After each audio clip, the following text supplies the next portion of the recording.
പിന്നാലെ അവിടുത്തെ ward member Joshi നമുക്കിപ്പം ടെലിഫോൺ ലൈനിൽ ചേരുന്നു. ജോഷി, ശരിക്കും എന്താ സംഭവിച്ചത്? കിണാശ്ശേരിയിലാണോ ഇദ്ദേഹത്തിന്റെ വീട്? അദ്ദേഹത്തിന്റെ വീട് കിണാശ്ശേരിയിലാണ്. ഉരുളനണ്ണി എന്ന് പറയുന്ന സ്ഥലത്ത് നിന്ന് ഏകദേശം 1 കിലോമീറ്റർ വനത്തിലൂടെ നടക്കുമ്പോഴാണ് കിണാശ്ശേരി എന്ന സ്ഥലമുള്ളത്. അവിടെ ഏകദേശം 60ഓളം കുടുംബങ്ങൾ താമസിക്കുന്നുണ്ട്. ഹലോ. ആ, പറയൂ ജോഷി, എന്താ അപ്പൊ സംഭവിച്ചത് അദ്ദേഹത്തിന്? അദ്ദേഹം ഈ വൈകിട്ട് ബസ് ഇറങ്ങി അദ്ദേഹം വീട്ടിലേക്ക് നടന്നു പോകുന്ന വഴിക്കാണ് അദ്ദേഹത്തെ ആന ആക്രമിച്ചത്.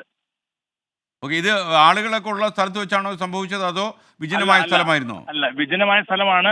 ഒപ്പം ഫോറസ്റ്റ് ആണ്. അദ്ദേഹത്തിന് ഈ ഉരുളനണ്ണി എന്ന് പറയുന്ന സ്ഥലത്ത് ഒരു ഫോറസ്റ്റ് സ്റ്റേഷൻ ഉണ്ട്. ആ ഫോറസ്റ്റ് സ്റ്റേഷന് ഒരു 200 മീറ്റർ തൊട്ടപ്പുറത്താണ് ഈ ആന അദ്ദേഹത്തെ ചവിട്ടി കൊന്നത്. അപ്പൊ ഈ ഫോറസ്റ്റ് അല്ല, സ്റ്റേഷൻ ഇദ്ദേഹം കഴിഞ്ഞിട്ട് ഫോറസ്റ്റിന്റെ ഉള്ളിലേക്ക് പോയിരുന്നോ? ഇത് ഫോറസ്റ്റിന്റെ ഉള്ളിൽ കൂടി 1 കിലോമീറ്റർ നടന്നാലാണ് ഇദ്ദേഹത്തിന്റെ വീട് എത്തുള്ളൂ. അവിടെയാണ് 60 കുടുംബങ്ങൾ താമസിക്കുന്നത്. ഓ, അത് ശരി, അത് ശരി. ആ, ഓക്കെ. ആ. ഇദ്ദേഹം എന്ത് ജോലി ചെയ്യുന്ന ആളായിരുന്നു? ഇദ്ദേഹം കൂലിപ്പണിക്കാരനാണ്. ഓക്കെ. ജോഷിക്ക് അറിയാവുന്ന ആൾ തന്നെയാണോ? ഓ, ഞാൻ അറിയാവുന്ന ആളാണ്. എന്റെ വീട്ടിൽ നിന്ന് ഏകദേശം 1 കിലോമീറ്റർ അപ്പുറത്താണ് ഈ സ്ഥലം. ഓക്കെ. പക്ഷേ ആളുകളുടെ ശ്രദ്ധയിൽപ്പെട്ടോ ഈ മൃതദേഹം വിജനമായി അങ്ങനെ കിടക്കുന്നതാണോ കണ്ടത്? എന്തായിരുന്നു സംഭവിച്ചത്?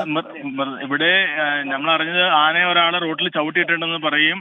അങ്ങനെയാണ് നമ്മളിവിടെ എത്തിയത്. അപ്പൊ വരുമ്പോൾ അദ്ദേഹത്തിന്റെ ആന്തരികഭാഗങ്ങളെല്ലാം പുറത്ത് കിടക്കാൻ റോഡിൽ തന്നെ കിടക്കുകയാണ്. ആന അദ്ദേഹത്തെ പിച്ച് ചീന്തിയിട്ടുണ്ട്. ഓക്കെ. അപ്പം പിന്നീട് ആശുപത്രിയിൽ നിന്ന് കൊണ്ടുപോകുന്ന കാര്യം ഇല്ലായിരുന്നു അല്ലേ? അല്ല, സംഭവിച്ചു. നമ്മൾ ആള് സ്പോട്ടിൽ ആനയുടെ ആക്രമണത്തിൽ അവൻ സ്പോട്ടിൽ തന്നെ മരിച്ചിട്ടുണ്ട് ആള്.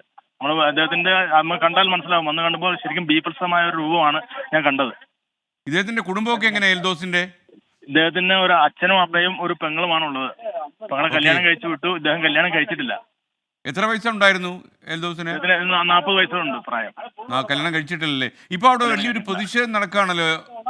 ഇപ്പോ ഇവിടെയുള്ള ആളുകൾ എല്ലാവരും തന്നെ ഇവിടെ വന്ന് കൂടിയിട്ടുണ്ട്. ഇതിനകത്ത് ഒരു ശാശ്വത പരിഹാരം ഉണ്ടായാൽ മാത്രമേ ഇവിടെ നിന്ന് ബോഡി എടുക്കാൻ അനുവദിക്കൂ എന്നാണ് ആളുകൾ പറയുന്നത്. വനം ഒരു വനം വർഷങ്ങൾക്ക് മുമ്പാണ് ഇതിനോട് തൊട്ടപ്പുറത്ത് പിണവർക്കുടി എന്ന് പറഞ്ഞ സ്ഥലത്ത് ഇവിടുന്ന് 3 കിലോമീറ്റർ അപ്പുറം ഇതുപോലെ തന്നെ ഈ കുളിക്കാൻ പോയ ഒരാളെ ആന തോട്ടിൽ വെച്ച് ആന ചവിട്ടി കൊന്നു. ഈ അന്ന് വനംവകുപ്പിൽ നിന്ന് ഇതുപോലെ തന്നെ ആരെങ്കിലും പ്രതിഷേധം എത്തിയിട്ടുണ്ടോ? ഉണ്ടായതാണ്. വനംവകുപ്പിൽ നിന്ന് ആരെങ്കിലും എത്തിയോ അവിടെ? വനം വകുപ്പിൽ നിന്ന് ഇപ്പോൾ ഇവിടുത്തെ ഡെപ്യൂട്ടിയും അതുപോലെ ഫോറസ്റ്റും റേഞ്ചറും ഉണ്ട് ഇപ്പോൾ സ്ഥലത്ത്. ഓക്കെ. അപ്പോൾ ഈ നാട്ടുകാരുടെ ആവശ്യം എന്താണ് ഇപ്പോ? നാട്ടുകാരുടെ ആവശ്യം നമ്മുടെ ഈ കുട്ടമ്പുഴ പഞ്ചായത്തിന്റെ ഈ ആന ഇറങ്ങുന്ന സ്ഥലങ്ങളിൽ 2 സൈഡും ഫെൻസിങ് ഇട്ട്, എന്നുവെച്ചാൽ വഴിയുടെ 2 സൈഡും ഫെൻസിങ് ഇട്ട് ആളുകൾക്ക് ശരിക്കും ജീവന് സംരക്ഷണം കൊടുത്തുകൊണ്ട് യാത്ര പോകുന്ന ആൾക്കെല്ലാം ജീവന് സംരക്ഷണം കൊടുക്കുന്ന ഒരു ഉത്തരവാദിത്വം സർക്കാരും ഫോറസ്റ്റ് ഡിപ്പാർട്ട്മെന്റും ഉണ്ടാക്കണം. അതിനൊരു ശാശ്വതമായ പരിഹാരം ഉണ്ടാവണം എന്നാണ് ജനങ്ങളുടെ ആവശ്യം. ജോഷി, ഈ കിണാശ്ശേരിയിലെ ഇദ്ദേഹം ഈ എൽദോസ് മരിച്ച സ്ഥലത്ത് നിന്ന് അദ്ദേഹത്തിന്റെ വീട്ടിലേക്ക് എത്ര ദൂരമുണ്ട്? ഇവിടെ നിന്ന് അദ്ദേഹത്തിന്റെ വീട്ടിലേക്ക് ഏകദേശം ഒരു 800 മീറ്ററോളം ഉണ്ട്. ഓ, തൊട്ടടുത്തായിരുന്നു അല്ലേ? 1 കിലോമീറ്റർ ആണ് ഈ വനത്തിലൂടെ പോകുന്നത്. ആഹാ. അപ്പൊ വീട്ടുകാർ 1 കിലോമീറ്റർ അറിഞ്ഞതും വനം. നിങ്ങളൊക്കെ അറിഞ്ഞതിന് ഹലോ ശേഷം തന്നെയാണ് ഈ വിവരം അല്ലേ? ഹലോ നിങ്ങളൊക്കെ ഈ വിവരം അറിഞ്ഞതിന് ശേഷമാണോ ഈ എൽദോസിന്റെ വീട്ടുകാർ ഈ വിവരം അറിഞ്ഞത്? ആയിട്ടുണ്ടാവുള്ളൂ. ഞങ്ങൾ അറിഞ്ഞതിന് ശേഷമാണ് ആള് അങ്ങോട്ട് അറിയുന്നത്. കാരണം വെച്ചാൽ ആദ്യം ഉരുളനണിയിൽ നിന്നാണ് ആളുകൾ ഇങ്ങോട്ട് എത്തിയത്. പിന്നീടാണ് കാശ്മീരിലേക്ക് ആളുകൾ അറിഞ്ഞത്.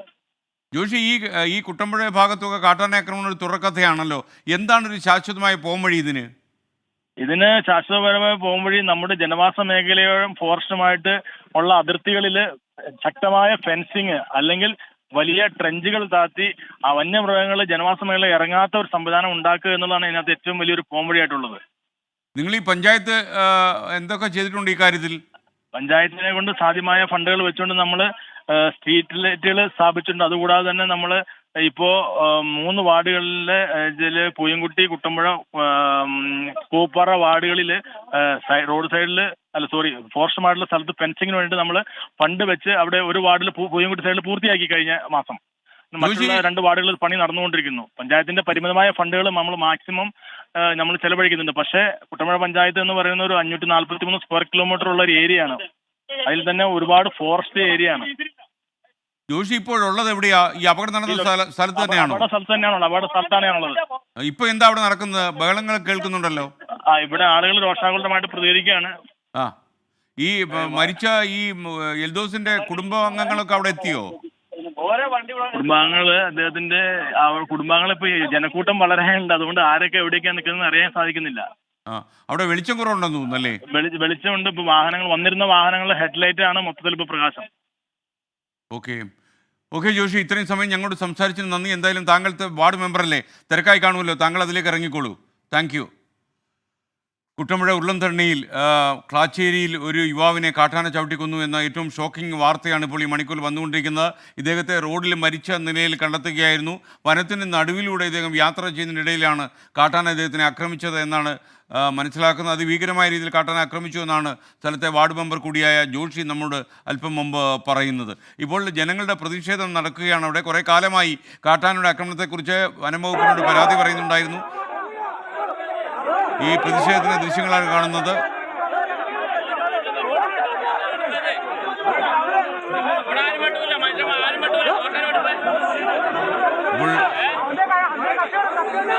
ഇപ്പോൾ ഈ അപകടം നടന്ന സ്ഥലത്ത് ജനങ്ങൾ പ്രതിഷേധിക്കുന്നതിന്റെ ദൃശ്യങ്ങളാണ് പ്രേക്ഷകർ ഇപ്പോൾ കാണുന്നത്.